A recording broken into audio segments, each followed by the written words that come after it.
Hello and welcome to my channel और मैं हूं आपकी होस्ट अभिनंदिनी और मैं एक साइकोलॉजिस्ट हूं। सबसे पहले तो कॉन्ग्रेचुलेशंस, क्योंकि अगर आज आप ये वीडियो देख रहे हैं तो आप बहुत लकी हैं, क्योंकि आज जिस बारे में हम बात करने वाले हैं उसके बारे में मैक्सिमम लोगों को, खासकर औरतों को, पता नहीं होता और उसका खामियाजा भुगतना पड़ता है हमें during pregnancy. And being a psychologist, मैं ये चीज़ प्रॉमिस करती हूँ, गारंटी करती हूँ कि जो भी इस वीडियो में बताया जाएगा, अगर आप वो चीज़ इंप्लीमेंट करेंगी तो आपका experience of pregnancy 70 to 80% improve ज़रूर होगा।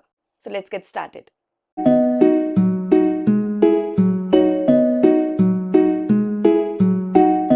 आज का वीडियो बहुत इंटरेस्टिंग है और इंटरेस्टिंग से ज़्यादा ये इम्पॉर्टेंट है। आज का वीडियो है अबाउट मेटा स्ट्रेस। आज की वीडियो में हम कवर करेंगे ये क्या होता है, ये क्यों होता है और इसे कैसे निकला जा सकता है।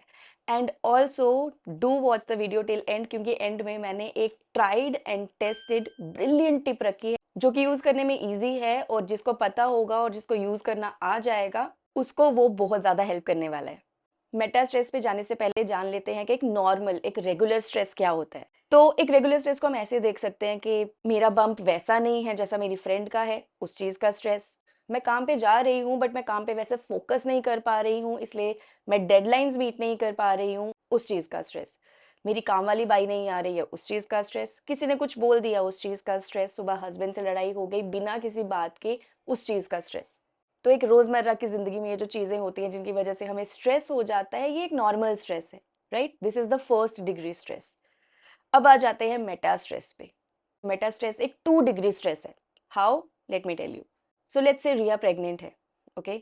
सो रिया को स्ट्रेस हुआ क्योंकि वो ऑफिस नहीं जा पाई, उसका बहुत इंपॉर्टेंट डे था, उसकी प्रेजेंस बहुत ज़रूरी थी, पर वो जा नहीं पाई ड्यू टू सम रीज़न। अब उसको उस चीज़ का स्ट्रेस हुआ, जो कि एक नॉर्मल, एक रेगुलर स्ट्रेस है। बट अब उसको अचानक याद आया कि ओह! डॉक्टर ने तो मुझे स्ट्रेस लेने से मना किया है, मेरे इन-लॉज़ ने, मेरी फैमिली ने, everybody has just told me कि स्ट्रेस नहीं लेना है, खुश रहना है एंड एवरीथिंग। अब तो मुझे स्ट्रेस हो रहा है, अब ये मेरी और मेरी बेबी की हेल्थ के लिए बिल्कुल अच्छा नहीं है, तो अब मैं क्या करूँ?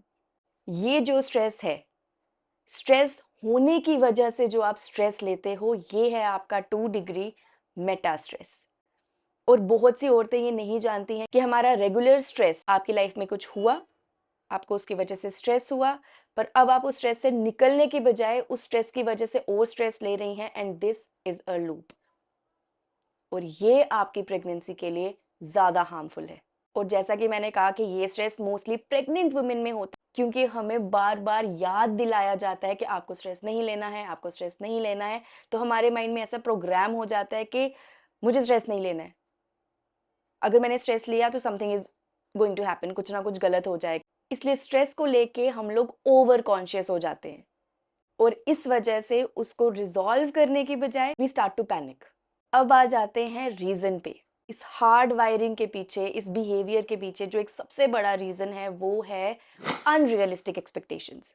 पता नहीं क्यों हॉस्पिटल्स में और बहुत से मेरी गायनेकोलॉजिस्ट जो फ्रेंड्स हैं उन लोगों ने मुझे बताया कि जब एक औरत को पता चलता है कि शी इज़ प्रेग्नेंट, वो अपने आप को इंसान मानना ही छोड़ देती है। शी इज़ लाइक कि अब तो ना मुझे स्ट्रेस होगा, ना मुझे कोई परेशानी होगी, अब बस मुझे खाना है, पीना है, अपना ध्यान रखना है और मुझे खुश रहना है। आप प्रेग्नेंट हैं but you are still human. Pregnancy के दौरान हमारी बाकी ज़िंदगी बंद नहीं हो गई है, वहाँ से जो आने वाला स्ट्रेस है, वो रेगुलर स्ट्रेस, वो नॉर्मल स्ट्रेस, वो होता रहेगा। और यहीं से शुरुआत होती है दूसरे रीज़न की, जो कि है डिरेलमेंट, यानी कि रॉन्ग अप्रोच।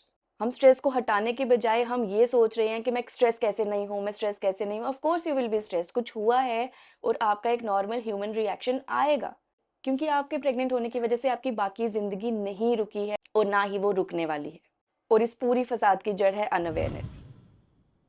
डॉक्टर्स हमें ये तो बोलते हैं, हमने ये तो सुना है कि स्ट्रेस लेना is not good during pregnancy. Pregnancy के दौरान स्ट्रेस लेना अच्छी बात नहीं है, पर इसका ये मतलब नहीं है कि आपको स्ट्रेस होगा ही नहीं। इसका मतलब ये है कि आपको जैसे ही स्ट्रेस होगा, आपने उस पर एक्ट करना है, उस पर रिएक्ट नहीं करना है। और हम एक्ट नहीं, हमेशा रिएक्ट करते हैं और वो चीज़ 1 डिग्री को 2 डिग्री बना देती है। वो चीज़ स्ट्रेस को मेटा स्ट्रेस में कन्वर्ट कर देती है। वो चीज़ एक नॉर्मल, एक रेगुलर स्ट्रेस को एक लूप में फंसा देती है। अब आ जाते हैं कि इससे निकलना कैसे है, how to deal with meta stress. सबसे सबसे इंपॉर्टेंट चीज़ है स्टे रियलिस्टिक। आपको अपनी अप्रोच सही रखनी है। आपको स्ट्रेस की वजह से रिएक्ट नहीं करना है। आपको स्ट्रेस की वजह से और स्ट्रेस नहीं लेना है, आपको अपने किसी डॉक्टर से, किसी गायनेकोलॉजिस्ट से या मे बी थेरेपिस्ट से बात करनी है। आपका एक्शन उसको रिज़ॉल्व करने की तरफ होना चाहिए, ना कि उस स्ट्रेस की वजह से पैनिक होने की तरफ। And now is the time for the brilliant tip. ये ट्राइड और टेस्टेड है। तो जैसे ही आपको थॉट आएगा और उस वजह से आपको स्ट्रेस होगा, तो आपने अपने आप से तुरंत 3 सवाल करने हैं। पहला, क्या ये लाइफ थ्रेटनिंग है? अगर नहीं, तो सवाल नंबर 2 है कि अगर मैं आराम से बैठकर सोचूँ, तो क्या मैं इस थॉट को रिज़ॉल्व कर सकती हूँ? क्या मैं इस स्ट्रेस को रिज़ॉल्व कर सकती हूँ? अगर हाँ, तो तीसरा सवाल है कैसे?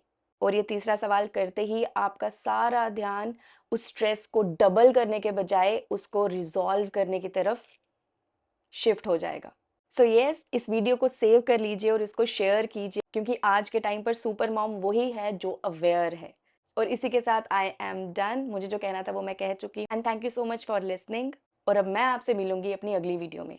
तब तक के लिए take care and stay aware.